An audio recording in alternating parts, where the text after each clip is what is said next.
আসসালামু আলাইকুম প্রিয় দর্শক, অন্য মঞ্চের আলাপচারিতায় আপনাদের সকলকে স্বাগত জানাচ্ছি। নমস্কার, আমি তরুণ ঘোষ। প্রত্যাশা মতোই তারেক রহমানের চীন সফর দুই দেশকে নাড়িয়ে দিয়েছে। গতকাল মার্কো রুবিও ফোন করেছিলেন ডক্টর জয়শঙ্করকে, মানে ওদের বিদেশমন্ত্রী মার্কো রুবিও, আমাদের বিদেশমন্ত্রী ডক্টর জয়শঙ্করকে। তারেক রহমানের বিদেশ সফর নিয়ে, চীন সফর নিয়ে তাদের মধ্যে দীর্ঘ বাক্যালাপ হয়। তারপরে স্থির হয় আগামী বছর ট্রাম্প আসতে পারেন ভারতে। এই দেখুন, এখন কি কি নিয়ে আলোচনা হবে সেটাও এখানে ডিটেলে লেখা আছে। আজকে আমার ভিএনটা চলছে না, যেটা এডিটিং করে সেটা চলছে না বলে আমি স্ক্রিনে এটাকে দিতে পারছি না। তো যা বলা হচ্ছে, বাংলাদেশের উদ্ভূত পরিস্থিতি এবং সন্ত্রাসবাদ যেভাবে মাথাচাড়া দিয়েছে, তাতে বিশ্ব আর বসে থাকতে পারে না। এটা মার্কো রুবিওর কথা। বিশ্ব আর বসে থাকতে পারে না। বিশ্বের কাছে একটা বার্তা যাচ্ছে যে একটা দেশ ধীরে ধীরে সিরিয়া, লেবাননের দিকে পৌঁছে যাচ্ছে। এতে ভারতের উদ্বিগ্ন হওয়ার যথেষ্ট কারণ আছে। আমরা বুঝি, পোস্টার সৃষ্টি তো আপনারাই করেছেন, সৃষ্টিকর্তা আপনারা। কথা শোনাতে ছাড়েনি, সৃষ্টিকর্তা তো আপনারাই। আপনারা তো ধোয়া তুলসী পাতা নন। আপনারা এই সমস্ত কর্মকাণ্ড করে সিআইএ কে দিয়ে, ডোনাল্ডুকে দিয়ে একটা সরকারকে উচ্ছেদ করে একটা শান্ত দেশকে আপনারা অশান্ত করে দিয়ে এখন আপনারা ভারতের সঙ্গে আলোচনা করার জন্য আসতে চাইছেন। আসুন, তাতে আমাদের কোনো আপত্তি নেই। মার্কো রুবিও ওই পথে আর না গিয়ে তারপর বলেন চীন সফরকে আপনারা কিভাবে দেখছেন, মানে তারেক রহমানের চীন সফরকে। তখন মার্কো রুবিওকে জয়শঙ্করজি বলেছেন যে এখনো এ বিষয়ে তো তেমন কোনো চুক্তি তো হয়নি, যেমন তিস্তা মহাপ্রকল্প, সে বিষয়ে কোনো চুক্তি হয়নি, বিমান কেনা নিয়ে চুক্তি হয়নি। তাছাড়া দেশটা ঋণে ডুবে আছে। যদি এই সমস্ত চুক্তিভুক্তি হয়ও, বিনা পয়সায় তো হয় না। আর আমি যেটা বলেছিলাম আপনাদের, একদিনে আমি টাকা দিলাম দিয়ে 17টা কি 20টা বিমান নিয়ে এলাম, তা তো হয় না। আমরা রাফেল কিনছি 24টা না 36টা। এই রাফেল 2036-এ গিয়ে আমাদের ডেলিভারি হবে, মানে একটা দুটো করতে করতে 2036-এ আমাদের পুরো ডেলিভারি কমপ্লিট হবে। টাকা দিলেই হলো না। টাকা দেওয়ার পরবর্তী সময়ে এটা তো আর গাড়ির শোরুম নয় যে এটা সাজিয়ে রেখে দেবে। এই যুদ্ধ বিমান দিয়ে কি হবে? ভারতের সঙ্গে লড়বে নাকি মায়ানমারের সঙ্গে লড়বে? কার সঙ্গে লড়বে? বাংলাদেশ সেনাবাহিনীর কি সেই শক্তি রয়েছে, সেই গোলা বারুদ রয়েছে? সে প্রশ্নকে আমি দূরে ঠেলে রাখছি। এখন বর্তমানে যে অবস্থার সৃষ্টি হয়েছে, আমি কালকে যেটা থাম্বনেইলে দিয়েছিলাম যে বাসে তেল লাগানো হচ্ছে, দেখুন তেলটা কিন্তু লাগানো হচ্ছে। এখন কিন্তু এই তেল কিন্তু বাঁশ। এখন কিভাবে পশ্চাৎ দেশে পতিত হবে সে আমি জানি না, তবে কিছু একটা বড় সড়ো হতে পারে। ট্রাম্পের আসার কথা ছিল নভেম্বর অথবা ডিসেম্বরে, কিন্তু সেই সময়তে মানে তার আগে পরে বেজিং এর রাষ্ট্রপতি এবং পুতিনের, রাশিয়ার রাষ্ট্রপতি দুজনেই এখানে আসছেন। আমি বারবার আপনাদের বলেছি, ডেট এখনো ঠিক হয়নি, কিন্তু ওই সময়ের মধ্যেই আসবেন। G7 এর কথা, G7 বলছি, আমাদের RIC এবং ব্রিক্সের ব্যাপারে। তো একজন লিখেছেন কোয়াডের সঙ্গে এটা মিল খায় না। বাস্তবতায় কোয়াড আলাদা, কোয়াড একটা আলাদা বিষয়, আর ব্রিক্স আলাদা, আরআইসি আলাদা। তাকে আমি একটুখানি ঘেঁটে ফেটে দেখতে বলবো, গুগল দেখতে বলবো। নিশ্চিত না হয়ে কেমন এটা অবাস্তব বলে তিনি বললেন আমি জানি না, তো আমি নামটা আমার মনে নেই। তো যাই হোক, এখন শুধু আসছেন দুটো ব্যাপারে আসছেন ট্রাম্প। একটা হচ্ছে বাণিজ্য চুক্তি। ট্রাম্প হয়তো নেক্সট ইলেকশনে উতরে যাবেন, মিড টার্ম ইলেকশনে। এখন তার কাছে একটা বড় সমস্যা হয়ে গেছে এই বাণিজ্য চুক্তির একটা চূড়ান্ত ফয়সালা উনি করবেন, এটা মার্কো রুবিও বলেছেন। আর দ্বিতীয় হচ্ছে, এবার মুখে নয়, এবার চুক্তি করা হবে বাংলাদেশ এবং বাংলাদেশের ব্যাপারে ভারত ও আমেরিকার মধ্যে লিখিত চুক্তি, মানে যৌথভাবে একটা সিদ্ধান্ত নিয়ে বা একটা কিছু করে বাংলাদেশকে ঠান্ডা করা। এটা হচ্ছে মোটামুটি ট্রাম্পের সফরের যে বিবরণী, সেই বিবরণী এই কাগজটার মধ্যে লেখা রয়েছে। যে কাগজটা আমি বারবার পড়লে পরে অনেকেই আমাকে বলে যে আপনি বারবার পড়ে সময় নষ্ট করেন, আপনি নিজের ভাষায় বলুন না। আমি ওই জন্য তাদের কথা, দর্শকরা হচ্ছে ভগবান, তাদের কথা সবসময় শুনতে হবে। দর্শক যদি বলে আপনি সারাংশ বলুন, আমি সারাংশই বলে দেবো।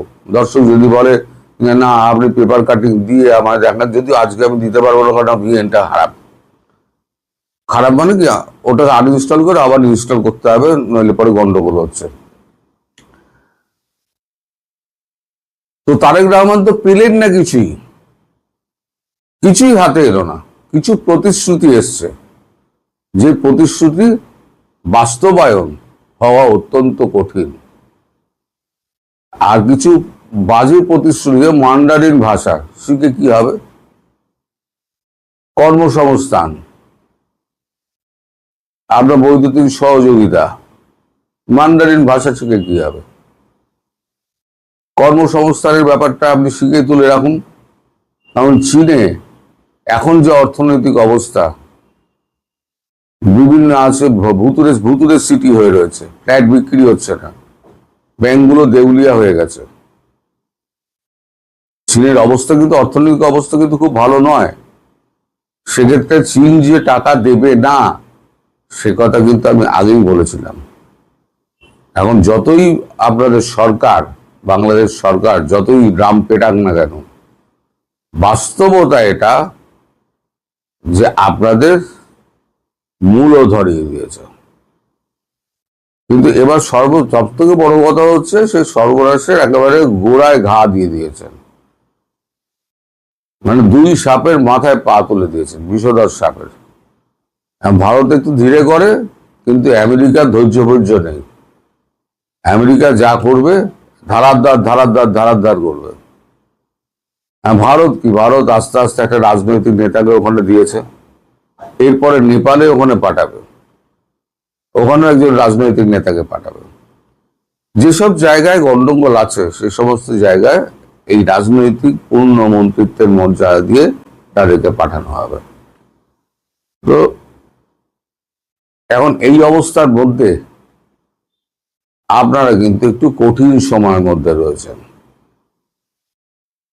একটা প্রসঙ্গ বলতে ভুলে গেছিলাম, জয়শঙ্করজি এটা বলেছেন যে আপনারা যে প্যাঁচটা লাগিয়ে রেখে দিয়েছেন, এই যে গোলামী চুক্তির প্যাঁচটা লাগিয়ে রেখে দিয়েছেন, সেটা কি হবে? তখন মার্কো রুবিও বলেছে প্যাচ আমরাই লাগিয়েছি, আমরাই খুলে দেবো, যখন সময় আসবে তখন আমরাই তুলে দেবো বা খুলে দেবো, কিছু একটা বলেছেন আর কি, যেটা এখানে পরিষ্কার করে লেখা হয়নি। শুধু লেখা হয়েছে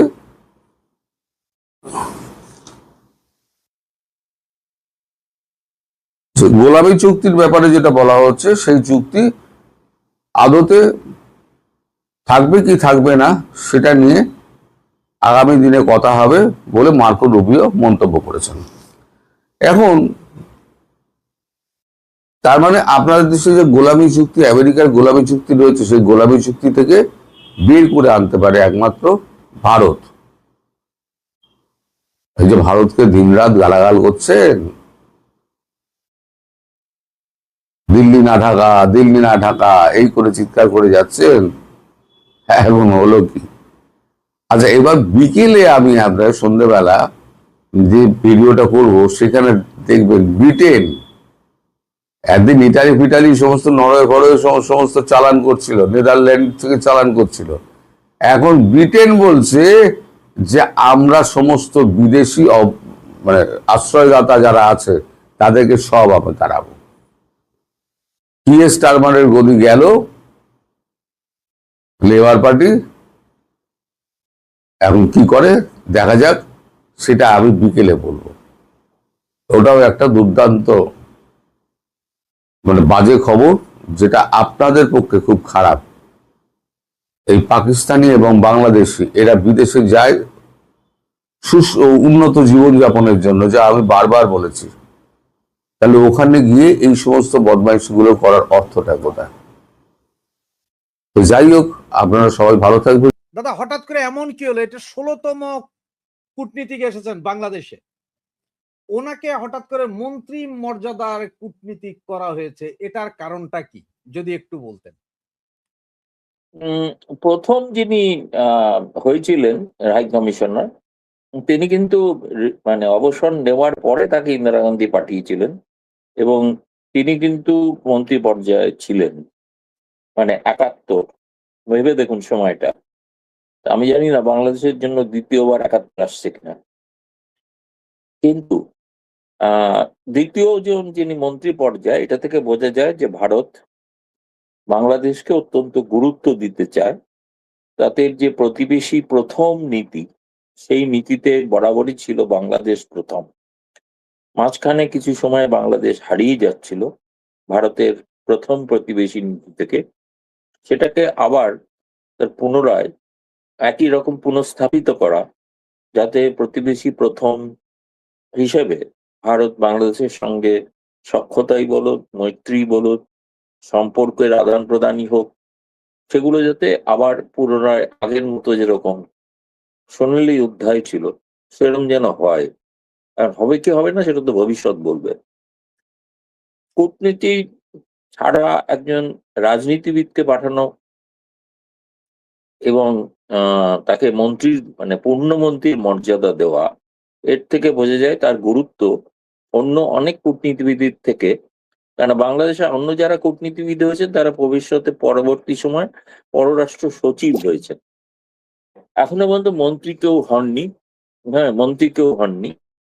তো সেই কারণে আমাদের যেটা মনে হয়েছে যে বোধহয় প্রধানমন্ত্রীর দপ্তর এবং জাতীয় নিরাপত্তা উপদেষ্টা অজিত ডোভাল, তারা সরাসরি এবার বাংলাদেশের উপর নজর রাখবেন। সেই জন্য তাদেরই রাজনৈতিকভাবে ঘনিষ্ঠ যিনি একই রাজনৈতিক দলের সদস্য, সেরকম একজন ব্যক্তিকে পাঠানোর সিদ্ধান্ত নিলেন নরেন্দ্র মোদী।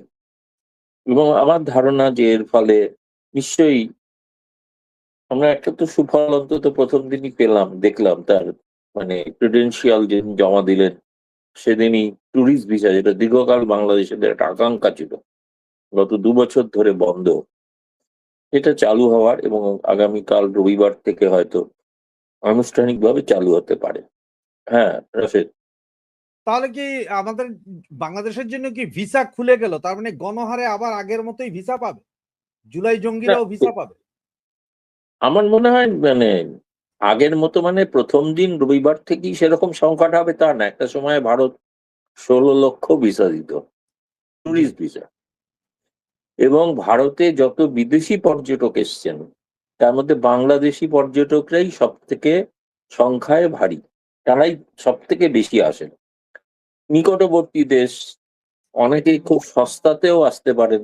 এখন নতুন যে ট্রেন হয়েছে বেনাপোল পর্যন্ত, পদ্মা সেতুর ওপর দিয়ে, সেখান থেকে এসে সীমানা মানে সীমান্ত অতিক্রম করার পরেই ও অল্প খরচে, একজনকে দেখলাম ফেসবুকে লিখেছে যে আমার 50 টাকা অটো ভাড়া দিয়ে আমি পৌঁছালাম বনগা স্টেশনে, তারপরে সেখান থেকে 20 টাকা ভাড়া দিয়ে আমি শিয়ালদা পৌঁছে গেলাম। দাদা আপনি একটা বিমানে আসার থেকে তো কলকাতা পৌঁছানো, কলকাতা স্বাভাবিক এই কারণে যে কলকাতায় ভাষা, খাদ্য দুটো একটা সাযুজ্য আছে দুটো এলাকার মধ্যে, মানে বাংলাদেশ বা পশ্চিমবঙ্গের মধ্যে, বাঙালিদের মধ্যে বা ভারতের অন্যত্র যাওয়ারও একটা সুবিধা হয়ে গেল, কারণ বহু পর্যটক কিন্তু উত্তরবঙ্গে বেড়াতে যেতেন। যখন আমার যেটা মনে হয়, এই পর্যটন ভিসা চালু হওয়ার অর্থ এরপরে আরেকদিন হয়তো ঘোষণা হতে পারে যে দু দেশের মধ্যে যে ট্রেনগুলো বন্ধ হয়ে আছে, জি মৈত্রী, বন্ধন, মিতালি, যেগুলো কলকাতা সঙ্গে ঢাকার যোগাযোগ এবং ঢাকা থেকে উত্তরবঙ্গে মানে শিলিগুড়ি পর্যন্ত আসা যেত। ফলে এই ট্রেনগুলো আমি আশা করছি হয়তো যদি ট্যুরিস্ট ভিসা সেইভাবে চালু হয়, কারণ ভিসা চালু হলে ট্যুরিস্ট যত আসবে তখনই তো ট্রেনগুলোর গুরুত্ব বাড়বে, ফলে তখন হয়তো সেটা চালু হওয়ার একটা সম্ভাবনা দেখা দিচ্ছে। আমার মনে হয় ভারত সরকার সেক্ষেত্রে খুবই একটা জিনিসটিভিতে যাওয়ার পর থেকে খুব ইতিবাচক সিদ্ধান্ত নিচ্ছেন বলেই মনে হয়। দাদা আপনি হয়তো ফটোকার্ডটা দেখেছেন, আমার কাছে এই মুহূর্তে নাই, না হলে আমি দেখাতে পারতাম। একজন মহিলা দীনেশ ত্রিবেদীর কাছে অনুরোধ বলছেন যে ওনার হাজবেন্ডের চিকিৎসা দরকার, উনি ভিসা পাচ্ছেন না, যেতে পারছেন না। এই মহিলাই সেই মহিলা যে গত 24 মাস দিল্লি না ঢাকা, দিল্লি না ঢাকা, ওই যে হাদির সেই কথায় সব ছিঁড়ে ফেলো, ওই মিছিলগুলো স্লোগানগুলো দিতেন। ওনারাও কি আসলে ভিসা পাবেন এখন? না দেখুন, এটা তো একটা মানবিক দিক এবং উনি সরাসরি হাই কমিশনারকে অনুরোধ করেছেন এবং আমার মনে হয় নিশ্চয়ই হাই কমিশনার বিবেচনা করছেন। দেখুন, ভারত বিরোধী সম্প্রতি তো আমি শুনেছি যে আপনাদের এনসিপি নেতা বাড়ির শ্বশুর মশাইরা কলকাতায় চিকিৎসা করতে এসেছিলেন, জি জি যখন মেডিকেল তখনও সম্পূর্ণ ভিসা চালু হয়নি সেই অবস্থাতেও। ফলে আশা করছি যে নিশ্চয়ই হয়তো তিনি পাবেন এবং এটা পাওয়ার পর তিনি বুঝবেন যে ঢাকা বা কলকাতা নয়, এরকম কোনো বিভাজন রেখা টানাটা সঠিক নয়। কারণ ঢাকাই হোক বা দিল্লি হোক বা কলকাতা হোক, এটা পারস্পরিক স্বার্থের প্রয়োজন এই সংযোগ রাখাটা। এটাকে রাজনীতির মোড়কে কোনো বিভেদ তৈরি করলে শেষ পর্যন্ত ক্ষতিগ্রস্ত তিনিই হচ্ছিলেন, তাই না? তা আজকে সেটা চালু হওয়ার পর আমার মনে হয় তিনি লাভবান হবেন। দাদা আমি একটা কোশ্চেন না নিয়ে পারছি না। হ্যাঁ, গৌতম লাহিড়ী দাদার কাছে আমার একটা প্রশ্ন, আপনাদের শরীরে কি রক্ত মাংস নেই? আপনাদের বিশ্বস্ত বন্ধুর জন্য কি করলেন? জনগণের মাঝে সত্যটা প্রকাশ করুন প্লিজ দাদা। উনি একটা প্রশ্ন রেখেছেন, আরেকজন লিখেছেন দাদা আপনাদের লজ্জা নেই? যাবে তো সব ভারত বিরোধীরা। কি বলবেন? পাবলিক, এটা না পাবলিক বলছে, এখন আমি না। না, আমি বুঝতে পারছি ঠিক কথাই, কিন্তু ভারত বিরোধী যারা তারা সকলেই আসতে পারবেন কিনা সেটা আমি জানি না। সেটা তো ভারতীয় হাই কমিশন প্রত্যেকের ভিসা দেওয়ার ব্যাপারে তদন্ত করেই তারা সিদ্ধান্ত নেবেন, তাই না? এবং ভারতের স্বরাষ্ট্র মন্ত্রণালয় সে ব্যাপারে মত দিলে তবে তারা ভিসা দেবেন। সেক্ষেত্রে তো আমার মনে হয় না যে সকলে এরকম অবারিতভাবে ভিসা নিয়ে চলে আসবেন। ভুল ত্রুটি কিছু হয়তো হতে পারে একটা দুটো, কিন্তু সাধারণ নাগরিক যারা চান, যারা কোনো রাজনীতির মারপ্যাচের মধ্যে নেই, যারা প্রশ্ন করছেন আমি ধরে নিচ্ছি তারাও অরাজনৈতিক ব্যক্তি, তাদেরও ব্যক্তিগত প্রয়োজনে তাদের মতনই অনেকের ব্যক্তিগত প্রয়োজন আছে যে কারণে তারা আসতে চান। ঈদের সময় কলকাতায় এসে তারা বাজার করতেন, দুর্গাপুজো দেখতে আসতেন কলকাতা থেকে বাংলাদেশ। তারা কিন্তু দুর্গাপূজাই দেখতে আসেন, সেটা কিন্তু ধর্মের কারণে নয়, উৎসবের জাঁকজমক এবং আড়ম্বর দেখতে আসতেন। ফলে এই যাতায়াতটা কিন্তু যত হবে না, তত একে অপরকে বোঝা, ভুল বোঝাবুঝিগুলো কমে যেতে পারে বলে আমার ধারণা। সারা বাংলাদেশে এগুলোতে ছেয়ে গেছে, বিভিন্ন ব্রিজ থেকে শুরু করে কালভার্ট সব জায়গায়। বিষয়টাকে কি আপনি কি মৌলবাদের চরম উত্থান মনে করছেন? সারা বাংলাদেশে আছে। মৌলবাদের চরম উত্থানটা ঘটেছিল 1975-এ, যেদিন বঙ্গবন্ধুকে সপরিবারে হত্যা করা হয়, তাই না? তার 75-এর পরবর্তী সময় থেকে আমি বলবো 91 সাল পর্যন্ত, কারণ 91 সালে প্রথম বিএনপি সরকার ক্ষমতায় আসে, গণতান্ত্রিক সরকার। তার আগে সামরিক সেনা শাসন ছিল, যদিও জিয়াউর রহমান তিনি ক্ষমতায় এসেছিলেন ঠিকই, পরবর্তীকালে তিনি রাজনৈতিক দলও তৈরি করেন, কিন্তু সেই সময়তেও কিন্তু মৌলবাদের উত্থান ছিল, এবং মৌলবাদ কিন্তু বাংলাদেশের রাজনীতিতে বরাবর আছে। এই কারণেই আমি বলবো যে আপনি যদি 1972-এরও যদি বাংলাদেশের ভোট দেখেন, 27% মানুষ বঙ্গবন্ধুর বিরুদ্ধে ভোট দিয়েছিল। এই মানুষগুলো কিন্তু বাংলাদেশে সবসময় আছে। তারা এই সময়ে সরকারগুলোর মদত পেয়ে তারা অনেক বেশি, এখন আপনি তাদের চোখের সামনে দেখতে পাচ্ছেন, যারা উদারপন্থী বা যারা মুক্তিযুদ্ধের পক্ষের মানুষ, তারা কার্যত অনেকে লুকিয়ে আছেন, অনেকে সমাজে বাইরে বেরোতে পারছেন না বা মুখ খুলছেন না, যে পরিবেশ পরিস্থিতি রয়েছে। কিন্তু সেই সংখ্যাটা কিন্তু বেশি, মৌলবাদের সংখ্যাটা কিন্তু, সংখ্যা আছে, অস্বীকার করা যাবে না, তো সেটাই বাংলাদেশের সব, এটা আমি বিশ্বাস করি না। কিন্তু যেমন আজকে এবং গতকালকে বেশ বড় বড় কিছু মিছিল হয়েছে, এবং আপনার সেখানে বক্তৃতাতে যা আছে, যেমন একটা বক্তৃতা এখন খুব ভাইরাল, সেখানে বলছে যে পুলিশ যদি বিচার না করে তাহলে উনি কসম খেয়ে বলছেন যে তাকে হত্যা করা হবে। এটা ওপেন, শত শত মিডিয়া দাঁড়ানো। বিষয়গুলোকে কিভাবে দেখছেন দাদা? এটা তো আমি বলছি যে শুধু ভারতের জন্য তো নয়, এটা বাংলাদেশের জন্য একটা উদ্বেগের বিষয়। বাংলাদেশের সরকার যদি মৌলবাদ এবং জঙ্গিবাদকে দমন না করেন, সোজা বাংলায় প্রবাদ হচ্ছে যে বাঘের পিঠে চড়লে সেই বাঘই একদিন খেয়ে ফেলে। ফলে এদেরকে নিয়ন্ত্রণ না করতে পারলে কিন্তু বর্তমান সরকারের ক্ষেত্রেও কিন্তু একটা জটিলতা দেখা দেবে, মানে অসুবিধা দেখা দেবে। ফলে তাদের নিজেদের স্বার্থে গোটা বিশ্বের কাছে তাদের ভাবমূর্তি উজ্জ্বল করার জন্য এই জঙ্গিবাদকে রোখার তারা পদক্ষেপ নিচ্ছেন। সেটা দৃশ্যত যেন দেখা যায়, সবাই যেন দেখতে পায়। সেটা যদি না দেখেন, তাহলে ইউনূস সরকারের মতোই তাদের চরিত্র প্রকাশিত হবে একই রকম ভাবে। ইউনূস যেরকম কোনো কিছু করেননি, জঙ্গিবাদকে রোখার কোনো চেষ্টা করেননি, এখন যদি তারেক রহমান সরকারও না করেন, তাহলে বিশ্বের কাছে তাদের ভাবমূর্তি কলঙ্কিত হবে বলেই মনে করি। কারণ বিষয়টা কি হয়েছে জানেন দাদা, যেই মাত্র না ভারতে নিযুক্ত ইসরায়েলি রাষ্ট্রদূত বললেন যে বাংলাদেশে হামাসের সমর্থক আছে, ঘাঁটি বলেন নাই উনি, সমর্থক আছে, না পাকিস্তানে ঘাঁটি আছে বাংলাদেশ, এর ঠিক একদিন পর থেকেই শুরু হলো এই ঘটনা, মানে এই পতাকা লাগানো। এবং এখন তো এমনও কিছু পতাকা এসছে যেগুলো মানে বাংলাদেশের জাতীয় পতাকার আদলে বানানো, মানে মাঝখানে কলেমা লেখা, এবং দুই পাশেই আপনার, আমি একটা হয়তো আপনাকে ফটোতে এইভাবে দেখাতে পারি, এই যে 6 লাভ বাংলাদেশে এখন এই পতাকা। ঠিক ইসরায়েলি কূটনীতিক বলার পরেই দেখি যে এইটার উৎপাদ বাড়লো। এটা কি কোনো পাওয়া যায়, বা আপনাদের জন্য অ্যালার্মিং কিনা? আপনার তো পার্শ্ববর্তী রাষ্ট্র অবশ্যই, আমাদের। অবশ্যই অ্যালার্মিং, অবশ্যই অ্যালার্মিং। কারণ হামাসের কর্মকাণ্ডকে আমরা কখনোই সমর্থনও করি না। কেবলমাত্র তারা ফিলিস্তিনের একটি রাজনৈতিক দল বলে তারা যেটা করেন, সেটাকে তাদের কর্মকাণ্ডকে আমরা, তারাও যে হত্যাকাণ্ড চালিয়েছেন সেগুলোকে আমরা সমর্থন করি না। তারাও উগ্রপন্থী, চরমপন্থী।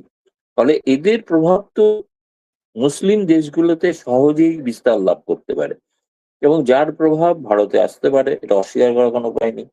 এবং সেজন্য ভারত সরকারকে সতর্ক থাকতে হবে। নিশ্চয়ই দু দেশের মধ্যে ভবিষ্যতে যখন এই উগ্রপন্থা, চরমপন্থা, জঙ্গিবাদ ওখানে নিয়ে আলোচনা হবে, তখন হয়তো এই বিষয়গুলো আলোচিত হতে পারে। দাদা আপনি হ্যাঁ, জানেন না আমাদের মাননীয় প্রধানমন্ত্রী মালয়েশিয়ার পরে চায়না সফরে আছেন বর্তমানে। এবং আজকে যতটুকু খবর পাওয়া যাচ্ছে যে ওনারা মংলা পোর্ট যেটা আছে সেটা চায়নাকে দিচ্ছেন। আবার সম্ভবত তিস্তা চুক্তি হতে পারে, এখনো শিওর না। এবং চায়নার যেটা আগে ভারতকে দেওয়া হয়েছিল আপনার ইকোনমি জোন, ওইটা নিয়ে অলরেডি চায়নাকে দিয়ে দেওয়া হয়েছে। টোটাল বিষয়গুলোকে কি মনে হচ্ছে? দেখুন, বাংলাদেশের নির্বাচিত সরকার, তাকে ভারতের প্রধানমন্ত্রী আমন্ত্রণ জানিয়েছিলেন, এবং তিনি সেখানে না এসে মালয়েশিয়া হয়ে চীনে যাওয়ার যে সিদ্ধান্ত, সেটা তাকে নিতে হয়েছে মূলত, আমার যেটা মনে হয়েছে, সেখানকার দক্ষিণপন্থী চরমপন্থীদের চাপে। তার কারণ হচ্ছে কেন মালয়েশিয়া? চীন তো ঠিক আছে, মালয়েশিয়া কেন? মালয়েশিয়া এই কারণে, যে মালয়েশিয়া, আপনি হয়তো জানেন বর্তমান যিনি প্রধানমন্ত্রী, তিনি একসময় জামায়াতে ইসলামের শিবিরে, ছাত্র শিবিরের অনুষ্ঠানে প্রধান অতিথি ছিলেন, এবং সম্প্রতি মালয়েশিয়া বেশ কিছু বাংলাদেশি জঙ্গিকে ধরে তারা আবার বাংলাদেশে ফেরত পাঠাচ্ছে। ফলে অনেকগুলো এই বিষয়গুলো কোনো একটা চাপ তারেক রহমান সরকারের উপর ছিল, যে মালয়েশিয়াটা অনেকটা নিরাপদ আশ্রয়স্থল ছিল এই ধরনের উগ্রপন্থীদের। সেটাতে কোনো সমস্যা তৈরি হয়েছে। বাকি যে মানে গণমাধ্যমে লেখার জন্য অনেক কিছু ভালো ভালো কথা লেখা হয়, অনেক আর্থিক সম্পর্ক ইত্যাদি ইত্যাদি, প্রতিরক্ষা সংক্রান্ত সবই। মূল বিষয়টা এটাও একটা আছে। বলে রাখা চলবে না যে সেই জাকির নায়েক হোলি আর্টিজেন ঘটনার সময় যার ভূমিকা নিয়ে প্রশ্ন উঠেছিল, তিনি কিন্তু মালয়েশিয়ার দিকে আছে পলাতকে। দ্বিতীয়ত চীনের প্রসঙ্গ। চীনের প্রসঙ্গে দেখুন, এটা বাংলাদেশ সরকারের একটা সার্বভৌম সিদ্ধান্ত। সেই সিদ্ধান্ত ভারত তো জোর করে পরিবর্তন করতে পারবে না, চাপও দিয়েও কোনো পরিবর্তন করা সম্ভব নয়। টানা মনে করেছেন চীনে যাওয়ার দরকার, যেতেই পারেন, অস্বাভাবিক না। ভারত প্রতিবেশী অন্য অনেক রাষ্ট্র চেষ্টা করেছিল চীনের সঙ্গে সখ্যতা বজায় রাখা, কিন্তু চীন কিন্তু যে কোনো অর্থসাধ্য কড়ায় গন্ডায় সুদে আসলে গুনে নেয়। তাদের যে সুদের, আপনি ভালো করে যদি তুমি দেখো যৌথ বিবৃতিটা, বাংলাদেশ কিছু চেয়েছে আর চীন চেয়েছে, কিন্তু দুজনের সিদ্ধান্ত হয়েছে এমন কোন জিনিস জয়েন্ট স্টেটমেন্টে যেগুলো থেকে বলা হচ্ছে যে মংলায় তারা চায় যে মংলাপুট কেন, যে মংলাপুটে ভারতের সহযোগিতায় তৈরি হয়েছিল, সেখানে ভারতকে এর আগের সরকার তার ব্যবহার করার অনুমতি দিয়েছিলেন, চট্টগ্রাম মংলা। একটা কথা পরে ব্যাখ্যা করতে গিয়ে সে বলেছেন যে আরো অন্য অনেক দেশকেও কিন্তু উপেক্ষা করা হবে না, এরকম একটা কথা বলেছে। আমার মনে হয়েছে যে চীনের যে সফরে যে সিদ্ধান্তগুলো, এগুলো সবটাই কিন্তু আকাঙ্ক্ষা, সেগুলো বাস্তবায়ন হবার নিয়ে সম্ভব আছে। যদি তিস্তার কথাই বলি, এটা ঘটনা হলে তো ভারতের পক্ষে চিন্তাজনক, এ বিষয়ে কোনো সন্দেহ নেই। ভারতের ঘাড়ের কাছে বসে চীনা প্রযুক্তিবিদরা থাকবে এবং তারা লাল ফৌজের লোক, গোয়েন্দা বাহিনী সেখানে থাকলে ভারতের পক্ষে অস্বস্তিকর নিশ্চয়ই। ভারত এমন কোনো কাজ করেনি আজ পর্যন্ত সামরিক দিক থেকে, তাদের মাটি থেকে, যেটা বাংলাদেশের জন্য ক্ষতি হয়। সেরকম কোনো কাজ করেনি। বাংলাদেশ সবসময় বলছে যে বাংলাদেশের জমিও ভারতের বিরুদ্ধে ব্যবহার করতে দেওয়া হবে না। কিন্তু এই ধরনের যদি প্রতিরক্ষা সংক্রান্ত সমঝোতা হয়, সেক্ষেত্রে অবশ্যই ভারত বাংলাদেশের ভূখণ্ড ভারত বিরোধী কাজে ব্যবহৃত, কারণ চীন তো ভারতের ঘোষিত শত্রু, বন্ধিত নয়। দুই দেশের মধ্যে সরাসরি যুদ্ধ হয়েছে, মাঝে মাঝেই হয়ে থাকে। দ্বিতীয়ত, তিস্তা প্রসঙ্গে কিন্তু জয়েন্ট স্টেটমেন্টে বলা আছে চীন তার ক্ষমতা এবং সম্ভাবনা খতিয়ে দেখে তবে সিদ্ধান্ত নেবে। চীন সিদ্ধান্ত নিয়েছে এটা লেখা নেই। ফলে আমার মনে হয় তারা আরো অনেক কিছু বিষয় হয়তো দেখতে চাইছেন, আর কতটা ফিজিবল বা কতটা করা যায় সেটা একটা দেখার বিষয় আছে। এখন দেখুন, ওখানে যদি হয়, সেটা হলে ভারত তার বিকল্প ব্যবস্থা করবে। কেউ কেউ তো বাংলাদেশ থেকেও বলেছেন যে চীনকে দেওয়ার পর সে পর্যন্ত এমন হলো যেটুকু পানি আসছিল সেটাও হয়তো আসবে না, ভারত হয়তো নদী অন্য পথে পানি ঘুরিয়ে দিতে পারে, তাই না, চ্যানেল কেটে, খাল কেটে। ফলে এটা যতক্ষণ না বাস্তবায়িত হওয়ার পথে প্রথম পদক্ষেপ হচ্ছে, তার আগে এটা নিয়ে এখনো পর্যন্ত ভারতের, আমি বলছি, ভারতের উদ্বেগের কিছু আমি এখনো দেখছি না এই মুহূর্তে। কারণ গোটাটা ঘোষণা আছে, আকাঙ্ক্ষা আছে, ইচ্ছা আছে, কিন্তু চুক্তি না। দ্বিতীয়ত, বাংলাদেশ ওই প্রসঙ্গগুলো ছাড়াও যে নিজেদের আর্থিক যে চীন যে ঋণ দেয়, তাতে সুদের হার অনেক বেশি। সুদ কমানোর আবেদন করা হচ্ছে, কিন্তু সুদ কমাবে চীন এই প্রতিশ্রুতি দেয়নি। ফলে জয়েন্ট স্টেটমেন্টের বিটুইন দ্য লাইনগুলো যদি পড়েন, আমার মতে হচ্ছে গণমাধ্যমে প্রকাশ করার জন্য অনেক কিছু প্রকাশ করতে হয়, ইতিবাচক প্রকাশ করতে হয়, কিন্তু যারা কূটনীতিবিদ তারা জানেন যে আসলে বিষয়টার মধ্যে প্রাপ্তিক যোগ কিন্তু শূন্য। কারণ চীনও এই মুহূর্তে আর্থিক সংকটে আছে, বিশেষ করে যুদ্ধের কারণে প্রত্যেকটা দেশের সঙ্গে চীনও সংকটে আছে। 5 বছর আগে চীন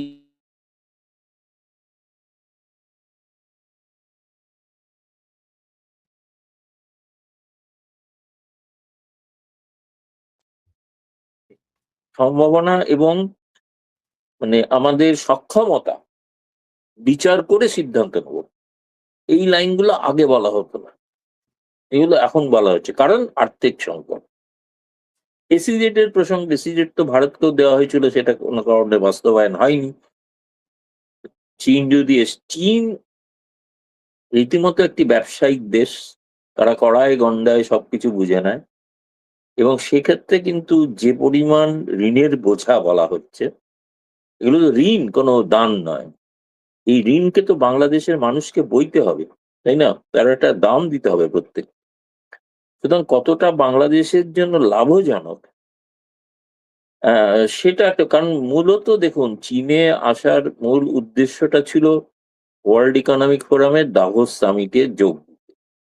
তিনি যেহেতু চীনে যাচ্ছেন, সেই কারণে চীনের সঙ্গে একটা দ্বিপাক্ষিক সৌজন্যমূলক বৈঠক বা দ্বিপাক্ষিক বৈঠক করার একটা প্রস্তাব দেওয়া হয়, যেটা চীনও সাদরে গ্রহণও করেছে, এটা রাজিও হয়েছে। কিন্তু কোনো কোনো চীনা সংবাদপত্র আমি শুনেছি লিখেছে সম্পাদকীয়তে যে ভারত কেন নির্দেশ দেবে বাংলাদেশ কি করবে। ভারত কোনো নির্দেশ দেয়নি, আপনি যেখানে খুশি যান না, চীনে যাবেন, কোথাও যাবেন, সেখানে যান, কে বারণ করেছিল? এক সময় তো মলদ্বীপও গিয়েছিল, শ্রীলঙ্কাও গিয়েছিল, লাভ হয়েছে শেষ পর্যন্ত। তাদের আর্থিক সংকটে, তাদের অন্য সমস্যার সমাধানে ভারতকেই আর্থিক সাহায্য করতে হয়েছে। আজকে তারা প্রত্যেকে ভারতের মুখাপেক্ষী। সুতরাং ওটা অবস্থার নিরিখে ভারত হচ্ছে আপনার অনেকটা পরিবারের মতো, তাই না? আর আপনি চীনের, আমাকে একজন প্রাক্তন হাই কমিশনার বলেছিলেন, যখন এই প্রশ্ন উঠেছিল বারে বারে আপনারা চীন যান, মানে এই হচ্ছে শেখ হাসিনার সময়, উনি তখন বলেছিলেন ভারত হলো আমাদের ভাই, ভাইয়ের কাছে সাহায্য চাওয়া আর ব্যাংকের কাছে সাহায্য চাওয়ার মধ্যে ফারাক আছে। চীন হলো ব্যাংক, ব্যাংক থেকে ঋণ নিচ্ছে, সেটা তো ভাই নয় সে। যে চীন বাংলাদেশকে যুদ্ধে স্বাধীনতায় বিরোধিতা করেছে, যে চীন স্বীকৃতি দিতে দেরি করেছে, বঙ্গবন্ধু হত্যাকাণ্ডেরও নিন্দা করেনি, সেই চীন হঠাৎ গোটা বাংলাদেশিদের প্রেমিক হয়ে যাবে, এটা ভাবাটা যারা ভাবছেন তারা ভুল ভাবছেন। কারণ চীন বন্ধু হবে ওই জামায়াত ইসলামী চরমপন্থী এদেরই। আর একটা প্রসঙ্গ হয়তো জানি না, তুমি হয়তো তোলনি, আমি বলছি যেটা দেখলাম, যেটা চীন আর একটা প্রস্তাব দিয়েছে শি জিনপিং এর সঙ্গে বৈঠকের পর, সেটা হচ্ছে বাংলাদেশ মিয়ানমার হয়ে চীন রোডস এন্ড, পর্যন্ত একটা হ্যাঁ একটা ওটা আমি যোগাযোগ শুনছিলাম ব্যবস্থা। আপনাকে। তা এই যোগাযোগ হলো চীনের পুরোনো প্ল্যান ছিল বেল্ট রোড ইনিশিয়েটিভ, যেটাতে শেখ হাসিনা সরকার প্রথমে যোগ দিয়েও পিছিয়ে এসেছিলেন, যেটা বাস্তবে হওয়া সম্ভব না। মনে রাখলে চলবে না যে এই করিডোরের কথা কিন্তু যুক্তরাষ্ট্রও চাইছিল। হুম। ফলে শুধু ভারত নয়, এই পদক্ষেপ নিতে গিয়ে কি যুক্তরাষ্ট্র, যার কাছে ঋণী থাকা উচিত তারেক রহমান সরকারের, ক্ষমতা পরিবর্তনের যে ঘটনার নেপথ্য যে শক্তি, তাকে উপেক্ষা করে থাকবেন কি? 2001 থেকে 6 যদি ইতিহাস পড়ে দেখেন, পুরনো ইতিহাস, 1 থেকে 3 চমৎকার চলছিল, ভারতের সঙ্গে সুসম্পর্ক ছিল। যখনই চীনের সঙ্গে ঘনিষ্ঠতার তীব্রতা বাড়লো, দেখুন 3 থেকে 6 পরে খালেদা জিয়া সরকারের শেষ পর্যন্ত পতন ঘটলো, তাই না? পতনে ঘটানোর জন্য মানুষের ক্ষোভ এত বেড়ে গেল, আমি জানি না সে সময় তো আমেরিকার নেপথ্যে কোনো ভূমিকা পালন করছে না। আপনারা জানেন অনেক পুরনো যারা বাংলাদেশের রাষ্ট্রদূত ছিলেন, মার্কিন রাষ্ট্রদূত, তারা অনেকে বলেছেন সেই সময় বা পরবর্তীকালে, তাদেরগুলো উইকিলিক্স থেকে আমি দেখেছি, তারা চেয়েছিলেন খালেদা জিয়া সরকারের পতন ঘটুক, তারা চেয়েছিলেন শেখ হাসিনা সরকার আসুক। ফলে চীনের সঙ্গে সখ্যতাটা এই জিও পলিটিক্সে, চীন এমন একটা দেশ না, চীন তো কয়েকদিন আগে ট্রাম্পকেও স্বাগত জানিয়েছে, তাই না? এমন একটা দেশ, সেই তার নিজের স্বার্থে চলে সত্যি সত্যি, এবং সে যদি দেখে কোথাও তার স্বার্থে আঘাত লাগছে, তাহলে কিন্তু সে কিন্তু হাত তুলে নেবে, সে আপনার পাশে থাকবে না। সেই ধর চীন হচ্ছে আপনার ব্যবসায়িক বন্ধু, চীন আপনার প্রাণের বন্ধু নয়, চীন আপনার রক্তের বন্ধু নয়। রক্তের বন্ধু যে, সে আপনার সংকটে, অসুবিধা হতে পারে, মতবিরোধ হতে পারে, অনেক কিছু হতে পারে, কিন্তু সে কিন্তু আপনার সংকটে থাকবে, এটুকুই বলতে পারি। দাদা ঠিক যেই মুহূর্তে তারেক জিয়া গেলেন চীনে, সেম একই সময় আপনার অজিত দোভালের সাথে চীনের যেই আপনার ন্যাশনাল সিকিউরিটি অ্যাডভাইজার বা ওনাদের বৈঠক। এইদিকে বাংলাদেশে আসলেন নতুন কূটনীতিক যাকে মন্ত্রী মর্যাদা দেওয়া হলো। আমেরিকা সরাসরি সর্বপ্রথম সম্ভবত এটা খুব দ্রুতই আমেরিকান অ্যাম্বাসেডর শুভেচ্ছা জানালেন এবং আরো একজন কে জানি শুভেচ্ছা জানিয়ে টুইট করেছেন। কাহিনীগুলো কি মনে হচ্ছে? দেখুন, এখানে ব্রিক্স এর ন্যাশনাল সিকিউরিটি অ্যাডভাইজারদের বৈঠক ছিল। চীনের পররাষ্ট্রমন্ত্রী তিনি পরবর্তীকালে দ্বিপাক্ষিক বৈঠকও করেছেন এবং তিনি পররাষ্ট্রমন্ত্রীও। এটা ভেবে রাখা দরকার যে যখন যে মুহূর্তে তারেক জিয়া চীন সফর করছেন, পররাষ্ট্রমন্ত্রী যিনি চুক্তির বিষয়ে গুরুত্বপূর্ণ ভূমিকা পালন করেন তিনি কিন্তু নেই। ফলে চুক্তিগুলো না হয় ওটা সমঝোতা হয়েছে কিছু, আর চুক্তি নয়। চুক্তি বলে চালানো হচ্ছে, আসলে সমঝোতাপত্র, এমইও, এগ্রিমেন্ট নয়। যদিও খুব যে বিরাট ডিফারেন্স থাকে তা নয়, কিন্তু তাহলেও টেকনিক্যালি তো ঘটনা যে চুক্তি নয়, ওগুলো মৌ। হুম এবং একই সঙ্গে চীন নিশ্চিতভাবে যদি দ্বিপাক্ষিক আলোচনাও হয়ে থাকে, তারেক জিয়া চীন সফরে কি হতে পারে হতে পারে না সে সম্পর্কে একটা কোনো আভাস তিনি দিয়েও থাকতে পারেন। যে কারণে আমি দেখেছি আমাদের পররাষ্ট্র মন্ত্রণালয় বলছেন না, আমরা কোনো মাথা ঘামাবো না, ওটা ও যা করছেন, উনি গেছেন যান, উনি যেতেই পারেন, সার্বভৌম সিদ্ধান্ত একটা দেশের, উনি যেতেই পারেন। কটা উদ্বেগের, আমি গতকাল রাত্রেই আমাদের পররাষ্ট্র মন্ত্রণালয়ের একটা ডিনার ছিল, আমি সেখানে উপস্থিত ছিলাম, সে জিজ্ঞেসা করেছি, তারা বলছেন না না আমরা এসব নিয়ে এখন আমরা অন্য অন্য বিষয় নিয়ে অনেক ভাবছি, এটা নিয়ে ভাবছি না। সার্জিই গৌড় তিনি নিজেও একজন রাজনীতিবিদ, তিনিও কিন্তু পেশাগত কূটনীতিবিদ নন এবং তিনি ট্রাম্পের ঘনিষ্ঠ ব্যক্তি, খুবই ঘনিষ্ঠ। তিনি সরাসরি ট্রাম্পের সঙ্গে কথা বলেন, আর মানে স্টেট ডিপার্টমেন্টের থ্রু দিয়ে না। দীনেশ ত্রিবেদীও রাজনীতিবিদ, মন্ত্রী, তিনিও সরাসরি কথা বলছেন অজিত ডোভাল এবং প্রধানমন্ত্রীর দপ্তরের সঙ্গে, সবসময় পররাষ্ট্র মন্ত্রণালয় দিয়ে নয়।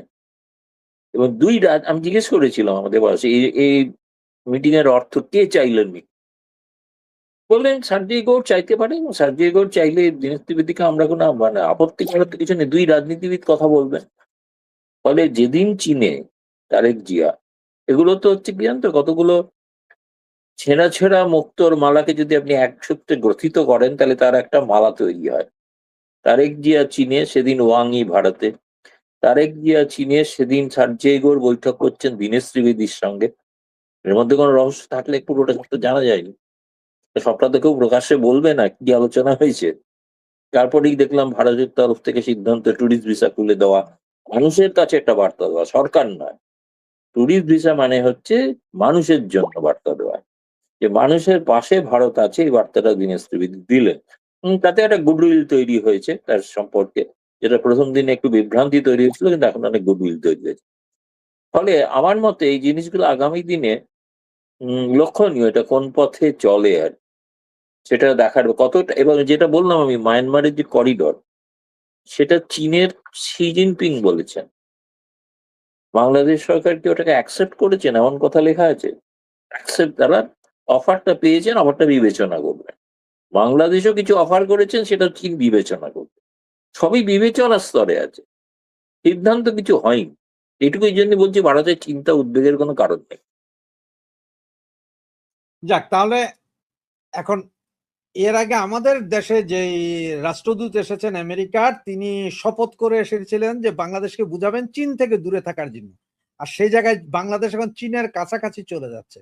এখন কি আমেরিকার ভারত এক জায়গায় চলে আসছে আর চীন আর বাংলাদেশ আরেক জায়গায় চলে যাচ্ছে? চীন আর বাংলাদেশ যদি এক জায়গায় চলে যায়, সেটা কিন্তু বাংলাদেশ সরকারের পক্ষে সমূহ বিপদ, এটুকুই বলতে পারি, সমূহ বিপদ। কারণ তাতে কিন্তু চীনের, শুধু চীনের কথা আমি ভারত বা আমেরিকার কথা কেন বলছি, দক্ষিণ কোরিয়া, জাপান, জাপানের প্রধানমন্ত্রী তো ভারতে আসছেন কয়েকদিনের জি জন্য। তো জাপান, দক্ষিণ কোরিয়া, ভিয়েতনাম, যে মালয়েশিয়ার সঙ্গেও চীনের কিন্তু বিরোধ আছে, এবং ওই সাউথ চায়না সি নিয়ে।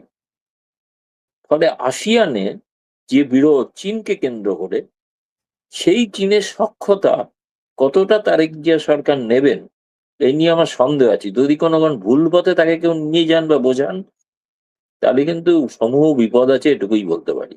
এবং জিওপলিটিক্স এর বর্তমান যে অবস্থা, চীনের বিরুদ্ধে কিন্তু অধিকাংশ দেশ অধিকাংশ দেশ আপনি চীনের পক্ষে একমাত্র কিছুটা হলেও আছে পাকিস্তান আবার দুতরফই খেলে, সে আমেরিকার সঙ্গেও আছে, চীনের সঙ্গেও আছে।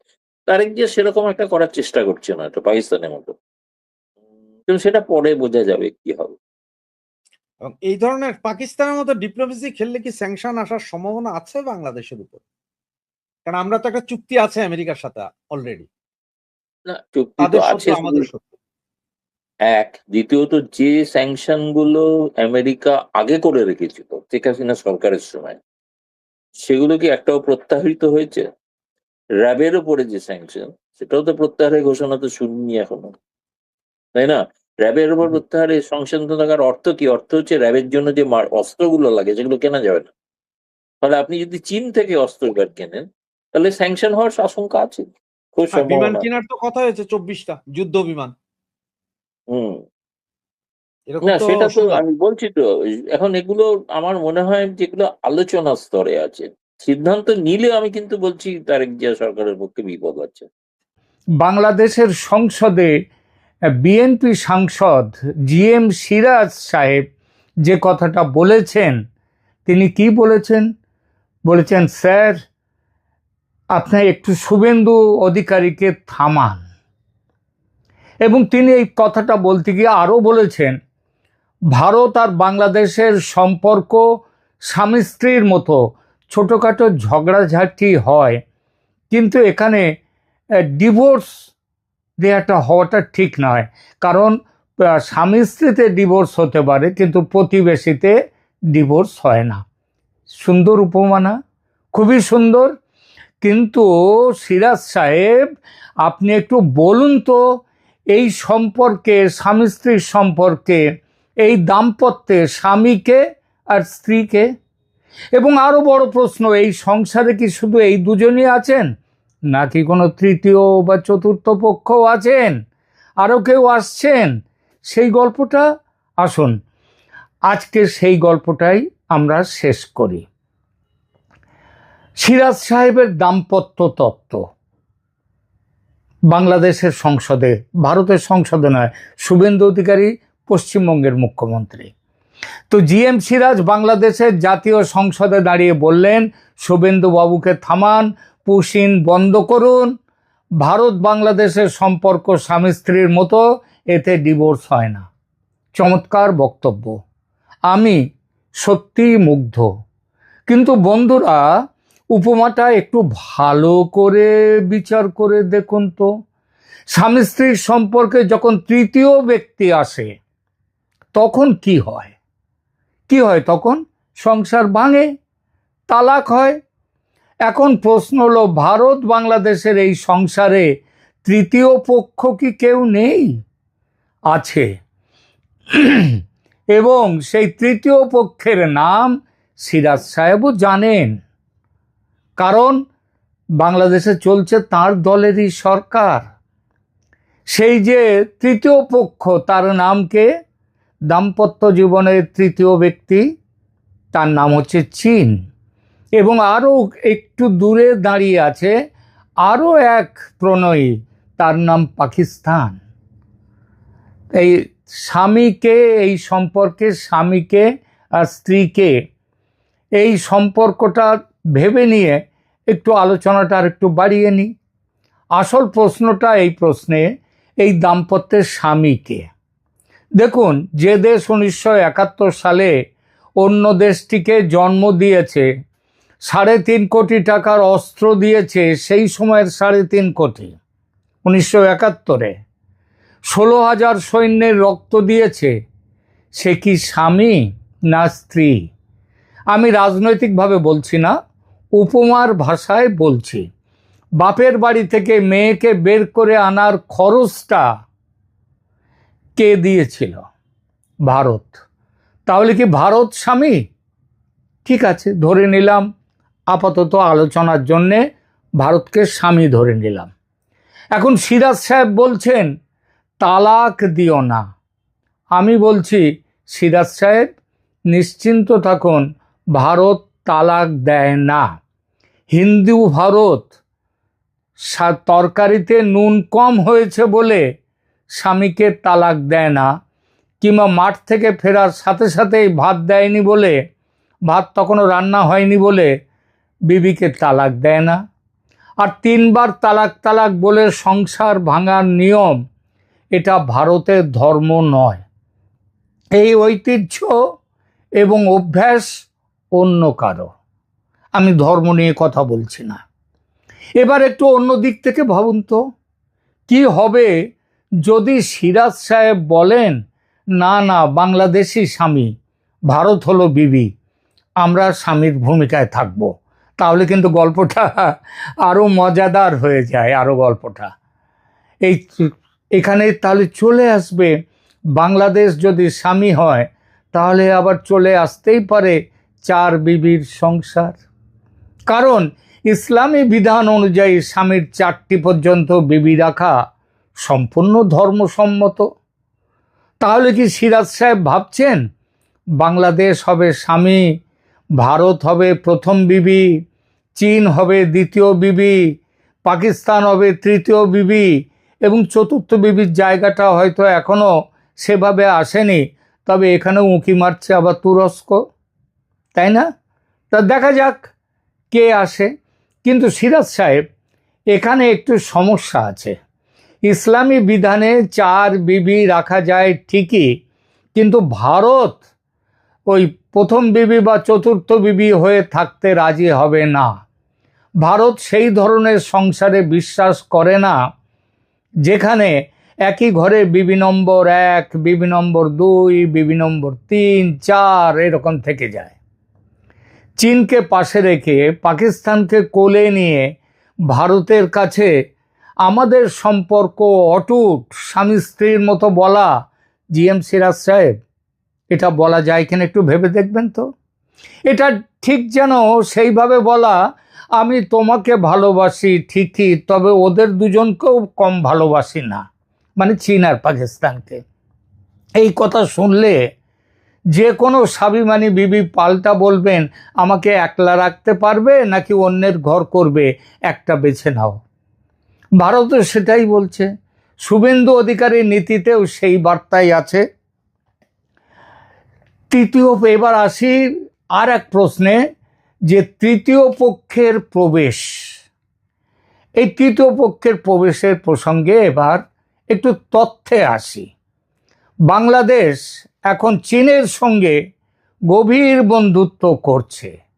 চট্টগ্রাম বন্দরে চীনের বিনিয়োগ, কর্ণফুলী টানেলে চীনের ছাপ, মোংলা বন্দর ভারতের হাত থেকে কেড়ে নিয়ে চীনকে দেয়া, সামরিক সহযোগিতায় চীনের আগ্রহ, এবং সবার অজানা নয় যে পাকিস্তানের সঙ্গেও নতুন করে সম্পর্ক তৈরি। সেই সম্পর্ক তৈরির চেষ্টা চলছে নয়, সেই সম্পর্ক অনেক দূর এগিয়ে গেছে। এখন বলুন তো সিরাজ সাহেব, যে স্বামী ঘরে তৃতীয় চতুর্থ বিবি এনে বসায়, সে যদি প্রথম বিবিকে বলে, তুমি আমার সব, আমাকে ছেড়ো না, আমাদের ডিভোর্স হবে না, হওয়া উচিত না, তাহলে কি সেটা বিশ্বাসযোগ্য হয় সিরাজ সাহেব? নাকি সেটা একটু কূটনৈতিক সান্ত্বনা? ভেবে দেখুন, ভেবে দেখুন। এবার বলি, শুভেন্দুকে থামান। শুভেন্দু ফ্যাক্টরটা তাহলে কি? আসি সেই প্রসঙ্গে। পশ্চিমবঙ্গে নতুন মুখ্যমন্ত্রী শুভেন্দু অধিকারী বলেছেন, অবৈধ অনুপ্রবেশকারী ধরলে তাদেরকে সরাসরি পুশব্যাক করে দেয়া হবে, জেল নয়, সীমান্তে পাঠিয়ে দাও বিএসএফকে, বিএসএফ তাদের পাঠিয়ে দিক মানে কাঁটাতারের বেড়ার ওপারে। এটাতে বাংলাদেশের সংসদ উত্তাল কেন? আরে লোকগুলো তো ভারতের নয়, বাংলাদেশের লোক।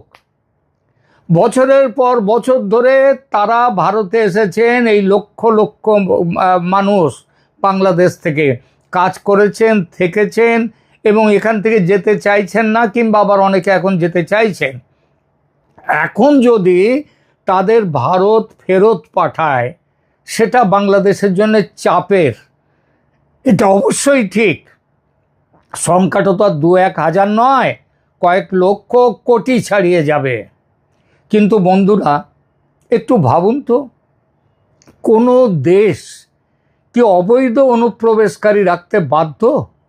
আমেরিকা রাখে না, ইউরোপ রাখে না, অস্ট্রেলিয়া রাখে না, তাহলে ভারত রাখবে কেন? শুভেন্দু অধিকারী কি কোনো বেআইনি কাজ করছেন?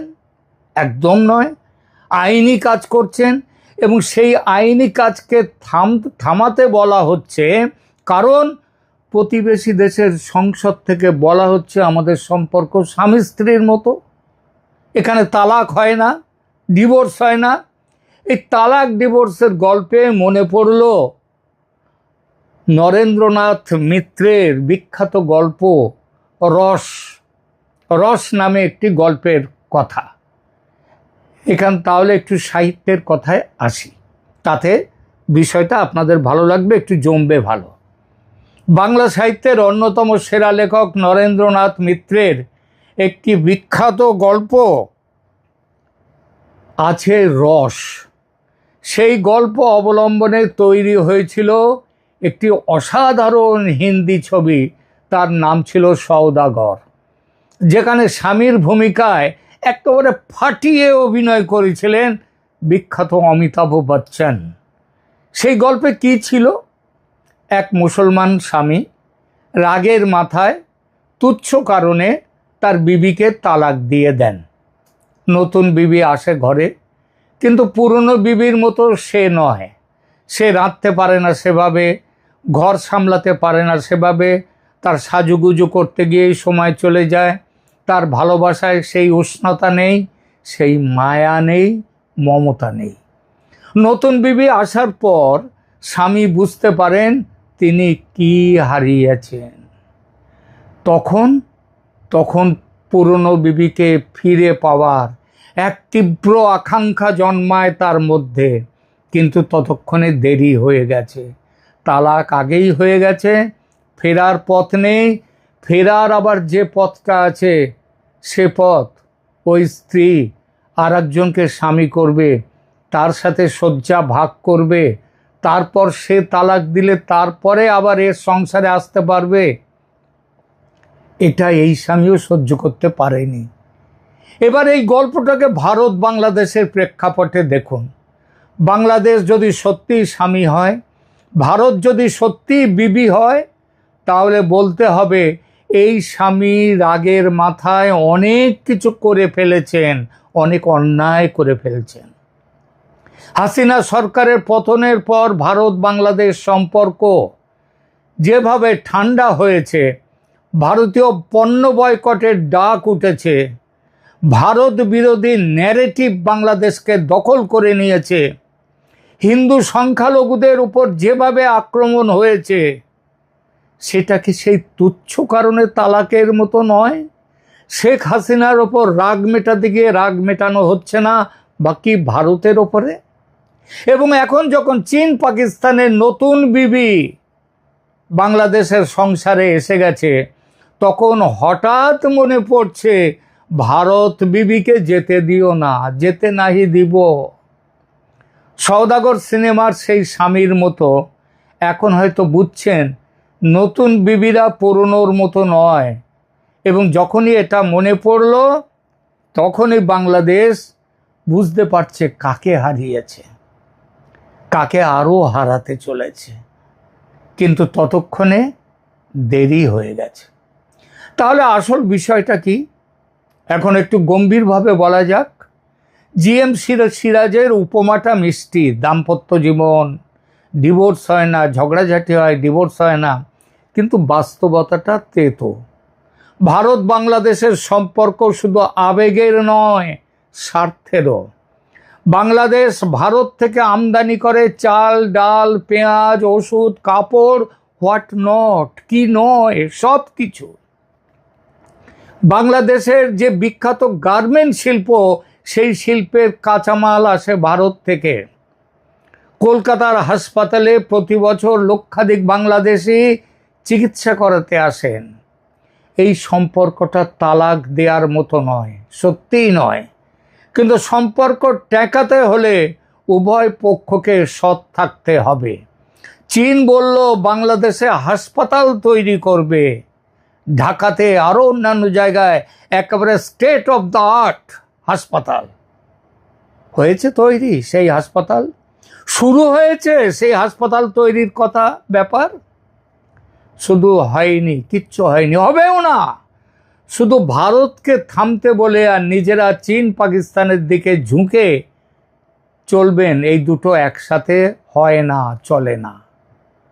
তো বন্ধুরা, সিরাজ সাহেবকে আমার একটাই কথা শেষে, আপনি বলেছেন প্রতিবেশীতে তালাক হয় না, সঠিক কথা, কিন্তু এই সংসারে কটা বিবি রাখতে চাইছেন সেটা ঠিক করুন আগে। কারণ ভারত বিবি হয়ে চীন পাকিস্তানের সতীনের সংসারে থাকতে রাজি নয়। হিন্দু ভারত তালাক দেবে না এটা সত্যি, কিন্তু নরেন্দ্রনাথ মিত্রের গল্পের সেই স্বামীকেও মনে রাখুন, যিনি রাগের মাথায় তালাক দিয়েছিলেন, নতুন বিবি এনেছিলেন এবং তারপর বুঝেছিলেন পুরনো বিবির মতো আর কেউ হয় না, সেই প্রেম থাকে না, সম্পর্কের সেই উষ্ণতা থাকে না। সেই স্বামী তখন তার পুরনো বিবিকে ফিরে পেতে চেয়েছিলেন, সেটাও পাননি সেটা। বাংলাদেশকে সেই ভুল করতে দেবেন না সিরাজ সাহেব।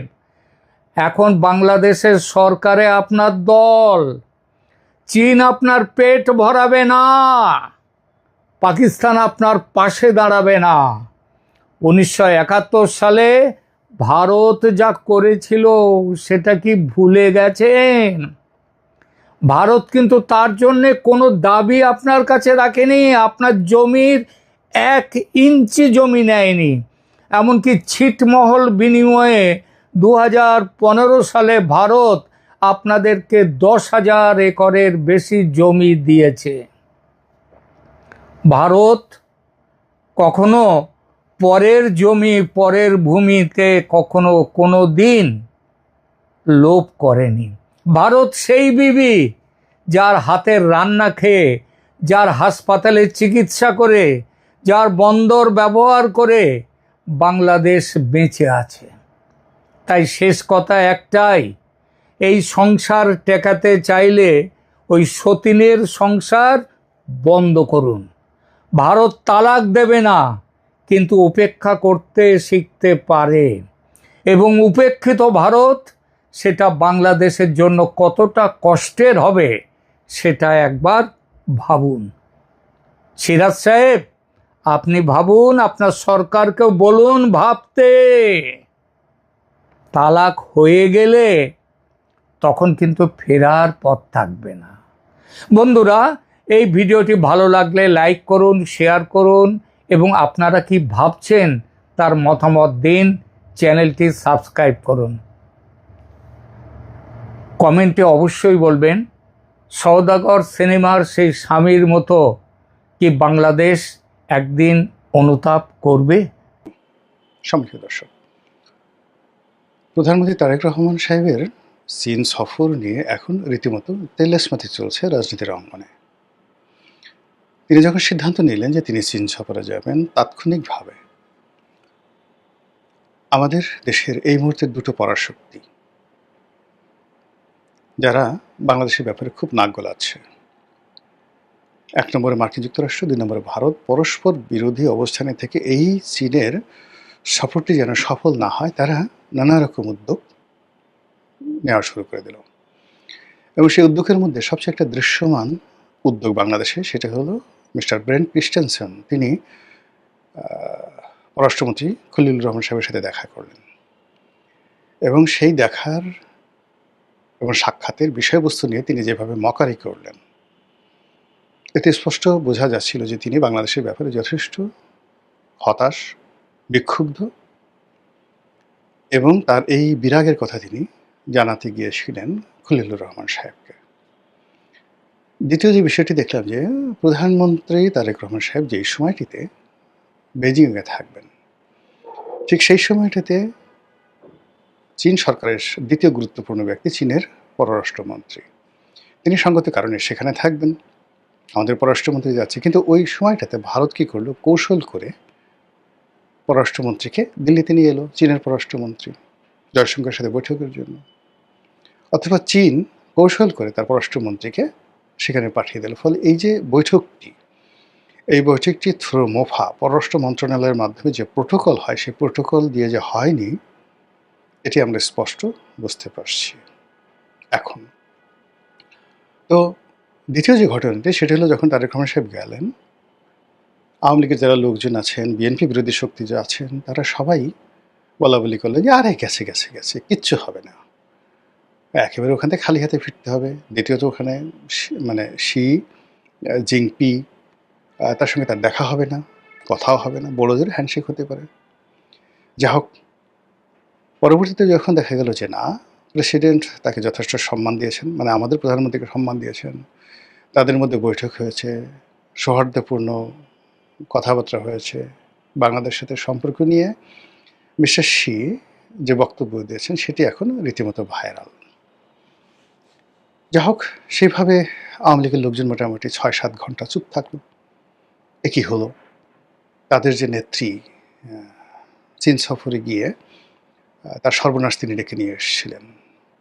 আর বিএনপি যে কথা বলার চেষ্টা করেছিলেন যে শেখ হাসিনার যেখান থেকে শুরু, মানে শেষ, এই চীন দিয়ে শেখ হাসিনার শেষ হয়েছে, সেই চীন থেকেই তারেক রহমানের শুরু হলো।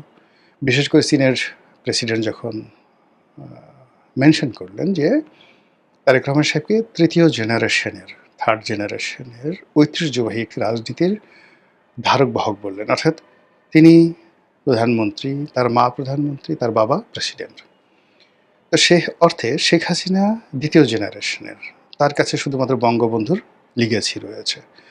তো সেক্ষেত্রে যদি আভিজাত্য ধরেন, যেটিকে বলা হয় অ্যারিস্টোক্রেসি, তো সেই আভিজাত্যের প্রাচীনত্বে তারেক রহমান সাহেব এক ধাপ আগানো, এক জেনারেশন আগানো।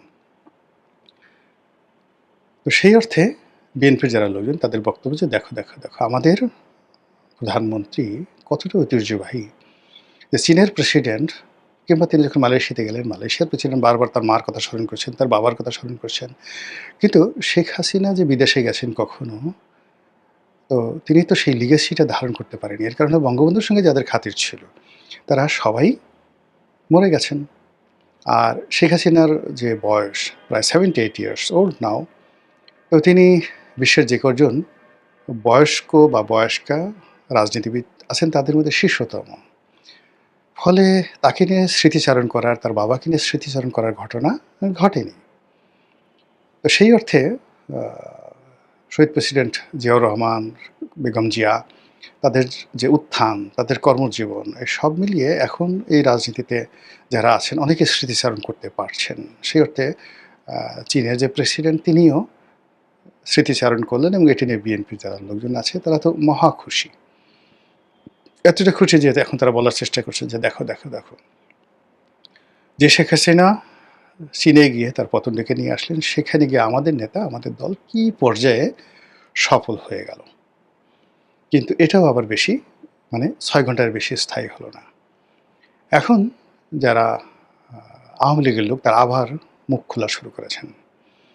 তাদের বক্তব্য হলো যে চীন কি দিয়েছে, যে সকল আলাপ আলোচনা হওয়ার কথা ছিল সেগুলো তো একটাও আলাপ আলোচনা হয়েছে, বা যে সকল সমঝোতা স্মারক স্বাক্ষরিত হয়েছে এগুলো তো কোনো গুরুত্বপূর্ণ কিছু নয়।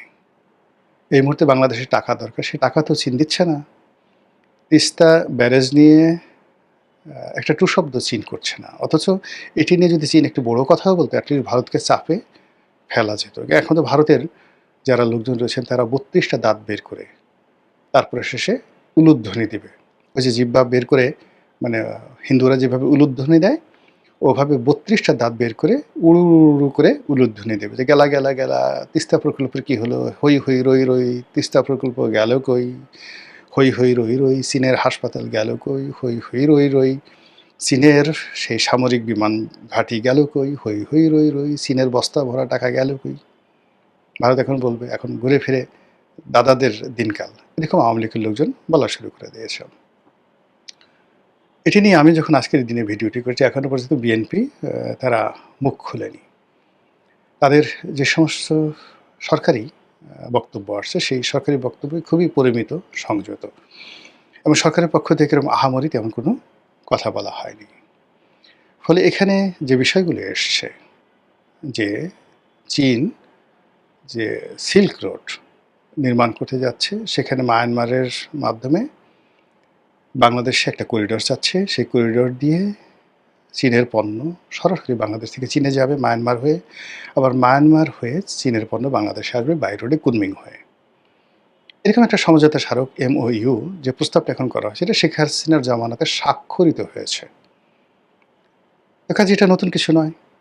আবার চীনের যে কথাবার্তা, প্রথম যখন মিস্টার শি বাংলাদেশে এলেন নজিরবিহীনভাবে, তারপরে শেখ হাসিনা গেলেন, ওই সময়টাতে আমরা শুনেছিলাম যে চীন বাংলাদেশের অবকাঠামো উন্নয়নে $40 বিলিয়ন তারা দেবে পর্যায়ক্রমে। $40 বিলিয়ন তো দূরের কথা, চীনের $4 বিলিয়ন সরকারের পক্ষ থেকে আসেনি। কাজে যে সকল বিষয় আসে সেটা হলো তাদের প্রাইভেট সেক্টর থেকে প্রকল্প সহায়তা হিসাবে বিভিন্ন প্রকল্পে চাইনিজ কোম্পানিগুলো ব্যবসা পেয়েছে, এবং এই অর্থে চাইনিজ ব্যাংকগুলো তাদের লোন দিয়েছে। যেমন পদ্মা সেতু আমাদের অর্থায়নে টাকা হয়েছে। এই কাজ উঠিয়ে নেওয়ার জন্য চীনা কোম্পানিকে সরকার নিয়োগ দিয়েছে, আর চীনা কোম্পানি সেই কাজগুলো করার জন্য চীনের ব্যাংক থেকে লোন নিয়েছে, এবং সেই লোনের গ্যারান্টার হয়েছে বাংলাদেশ। ফলে ওই যে কোম্পানিগুলো কাজ করেছে সেগুলো সরাসরি কৌশলে বাংলাদেশের উপর এসে পৌঁছে গেছে। এই হলো মূল ঘটনা। কিন্তু চীন সরকার সরাসরি বাজেটারি সাপোর্ট হিসেবে বাংলাদেশকে একটি ফুটো পয়সাও দেয়নি। তারা এখানে প্রত্যেকটা ক্ষেত্রে তারা একই কাজ করেছে। যেমন দেখা গেল যে এক্সপ্রেসওয়ে হয়েছে, মেট্রো রেল হয়েছে। তো এখানে চীনা অর্থ যেই প্রক্রিয়াতে আসছে, সেই প্রক্রিয়াতে তারা সবসময় তাদের দেশের কমার্শিয়াল ব্যাঙ্কগুলোকে, অ্যাজ ইট ইজ বাংলাদেশের সোনালী, জনতি, অগ্রণী ব্যাংক, তারা বিনিয়োগ করেছে। এস আলম দুবাইতে একটা কাজ করছে, এরকমভাবে তারা সেই কাজগুলো বাংলাদেশে করেছে।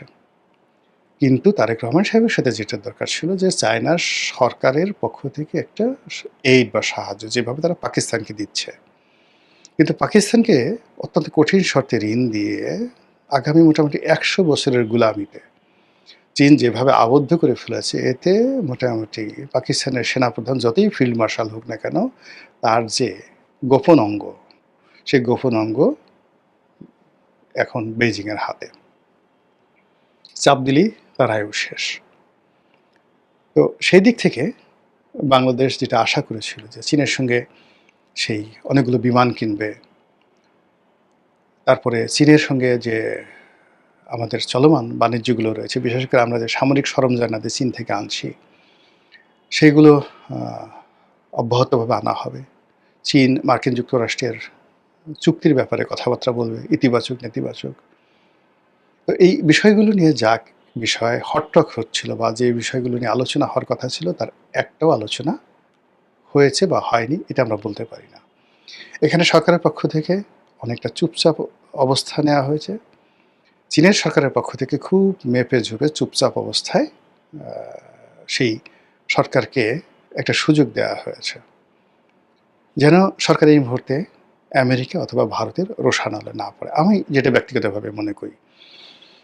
কিন্তু সরকারের যারা প্রতিপক্ষ, সেই প্রতিপক্ষ যেভাবে ঢোল বাজাচ্ছে, এতে করে সরকার প্রভোগ হয়ে যেতে পারে।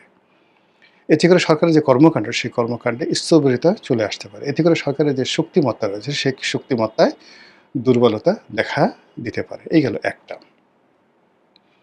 2 নম্বরে যেটা হয় সেটি হলো, সরকারের তো টাকা লাগবে। এখন কোনো মিষ্টি কথায় কাজ হবে না, বাজেটারি সাপোর্টে সরকারের টাকা লাগবে। এখন সেই টাকার সংস্থান IMF থেকে হচ্ছে না। IMF আগের যে লোন স্যাংশন ছিল আওয়ামী লীগ জমানাতে, সেটা ক্যান্সেল করে দিয়েছে, বলছে এখন নতুন করে অ্যাপ্লাই করো। IMF-এর যে প্রোটোকল আছে, সেই প্রোটোকলে নতুন করে অ্যাপ্লাই করে সরকার বলছে আমার $4 বিলিয়ন লাগবে। এই $4 বিলিয়ন সেখান থেকে আনতে কী পরিমাণ আদা জল খেতে হবে এবং কী পরিমাণ শর্ত, IMF-এর শর্ত পালন করতে হবে, এটা বলে গড নোজ। বিশ্বব্যাংক ঘোরাচ্ছে, কিন্তু বিশ্বব্যাংক প্রকল্প সহায়তা দেবে, যেহেতু আমাদের আঞ্চলিক যে নিয়ম অনুযায়ী আমরা সে টাকা পাবো, কিন্তু সে টাকা দিয়ে তো বাজেটারি সাপোর্ট হবে না। কিন্তু সরকার তো বাজেটকে সাপোর্ট দেওয়ার জন্য টাকা লাগবে, যে টাকা চীন দেবে। কিন্তু চীনের পক্ষ থেকে এই বিষয়গুলোতে কোনো রকম ইতিবাচক সাড়া দেওয়া হয়েছে বলে আমরা বলতে পারি না। ফলে এই যে চীন ভ্রমণ করে আসলেন, এটা নিয়ে এক পক্ষের আনন্দ, অপর পক্ষের হতাশা, বা অপর পক্ষের হতাশা, এক পক্ষের আনন্দ, এটা এখনো সেটেল হয়নি।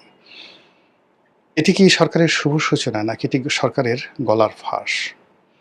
এটি কি তারেক রহমান সাহেবের যে চীন বিজয় হিসেবে চিহ্নিত হবে, নাকি তার সরকারের প্রথম একটা ফর্মাল যে ব্যর্থতা, এই ব্যর্থতা আন্তর্জাতিক অঙ্গনে ধরা পড়বে? এটা হয়তো আমরা আরও 1-2 সপ্তাহের মধ্যে জানতে পারব। মহান আল্লাহ আমাদের সবাইকে হেদায়েত দান করুন এবং হেফাজত করুন। আসসালামু আলাইকুম ওয়া রাহমাতুল্লাহি ওয়া বারাকাতুহু।